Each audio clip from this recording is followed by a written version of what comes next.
referring to India as cow dung mixed with laddus and God knows what not. Very uncivilized language for a deputy minister to be using. It's absolutely deplorable, the comments which are coming out from sections of Maldives. It is better for us to engage with Maldives. India not only helps the economy of Maldives through our tourism, right? We also provide them security. How can somebody in the Maldives not know the difference between scuba diving and snorkeling? For leadership people in Maldives to pass such comments on India is, I think, absolutely uncalled for. First, let's look at the genesis of this. This all started off because the Indian Twitter commentariat decided to start comparing, the Prime Minister's visit to the Lakshadweep as some kind of a counter to Maldives, which it absolutely was not.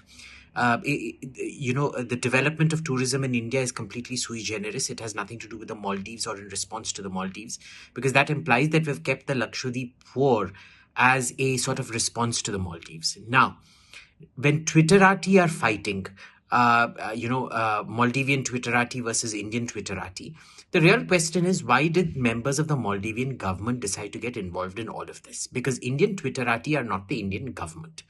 Government involvement is a completely different ballgame, and this is the first big question. Why did they get involved? The second question is, once they did get involved, what is the kind of language that government officials are using? Referring to India as cow dung mixed with laddus and God knows what not.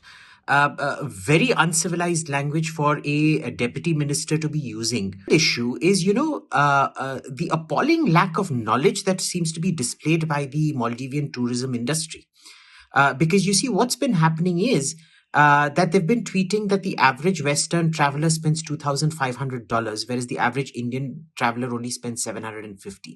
That is true, but that entire $750 goes into the Maldivian economy because the price bracket at which Indian travelers go to the Maldives is entirely localized. Whereas all those Western companies, they make all their profits skimming off, and these are huge profit margins. There is no way a suite in the Maldives costs $15,000 a night.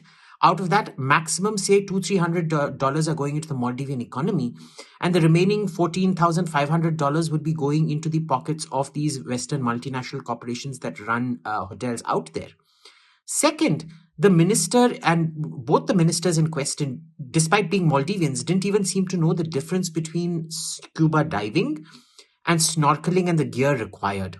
So there's really appalling lack of knowledge of the tourism industry and of tourism itself and of diving itself. Now, it's like saying, how can somebody in the Maldives not know the difference between scuba diving and snorkeling?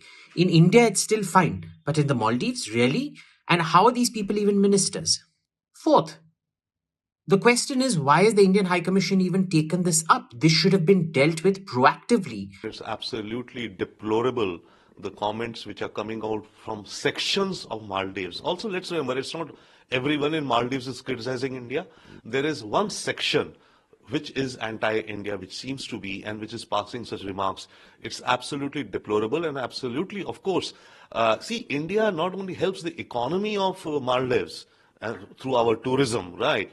We also provide them security.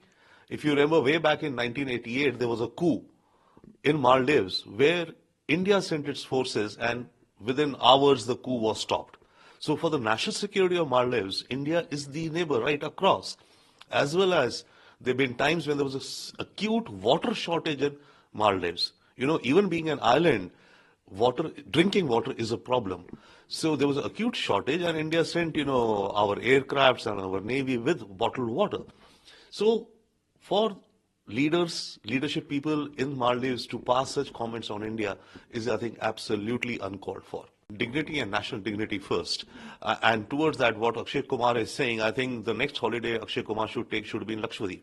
Right? See, the destinations get prominence, come to be known, and more tourists follow if the destination is branded and marketed well and there's a good infrastructure. So as more and more influencers from India, leading names, start visiting Lakshadweep, the tourism sector and tourism economy of Lakshadweep. And this has nothing to do with Maldives. We should be promoting our own, destination and our own tourism economy. India has so much of a diversity all across the nation, right? From mountains and rivers to snows and deserts and beaches. So if more of our celebrities, influencers like Akshay Kumar start visiting such locations, that will definitely boost our own economy. And I would say that let us not even think about Maldives, that you're promoting Lakshadweep for Lakshadweep. In diplomacy, it's important to not to aggravate anything with tit for tat. You know what I mean? We can comfortably ignore these statements. You know what I mean? That's one thing. Second thing is we have to understand why he said it. And that is in the larger context.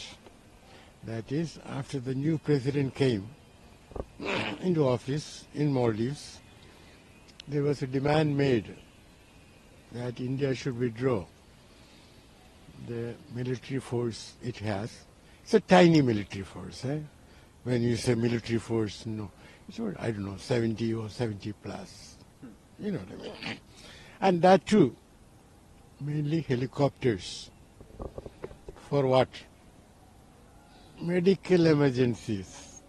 Because Maldives doesn't have enough hospital capacity for serious medical emergencies for its population, or for that matter, for the large number of tourists. Of course, there is also coastal waters, the arrangement to do a surveillance. So all this was agreed into when there was another government in Maldives. Now, so my view is that I'm not privy to all the facts because I'm not in the government. My view is that it is better for us to engage with Maldives and sort of, withdraw the forces in a particular manner rather than insist, that we won't withdraw. Because now the Maldives president is going first to China. We have to think of the consequences of our action or inaction. Another thing is that if we withdraw the helicopters primarily doing emergency medical operations, well, what about if you are a foreign tourist? Will you go to Maldives if you are not sure that you can get emergency medical aid? You know what I mean?